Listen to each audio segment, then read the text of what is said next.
Bonjour, écoutez, ça me fait un grand plaisir ici de vous accueillir à l'Institut Milton Erickson dans un cadre champêtre et j'ai répondu à l'invitation de Nicole,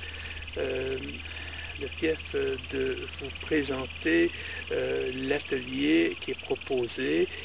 qui a en fait deux grands thèmes, un thème sur l'espace et le temps, la gestion de l'espace et le temps, et tout ça, cet apprentissage où on va contacter des phénomènes d'amnésie, des phénomènes d'hypermnésie, des phénomènes de régression en âge,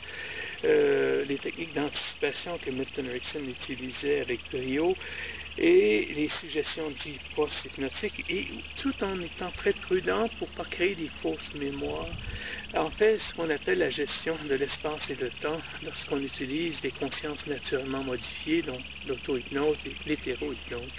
Donc, ça me fait un plaisir de le faire, et tout ça va être encadré dans 6 jours de formation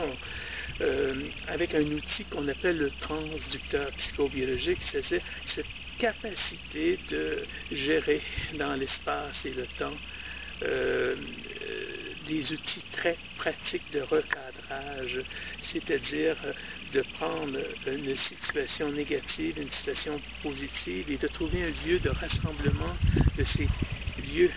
de contradiction pour en ressortir quelque chose de créatif où on va aller chercher notre empêcheur de tourner en rond et notre capacité de créer à partir des conclusions positives pour contrecarrer les conclusions négatives. Donc, en fait, c'est ce que je vous propose de vivre pendant 3 jours de formation pour un premier temps, un premier cycle de formation, et pour les gens qui voudraient continuer, et éventuellement, il y a un deuxième cycle dans une autre année pour peaufiner, en fait, ce travail de base sur le transducteur psychobiologique. Et bienvenue.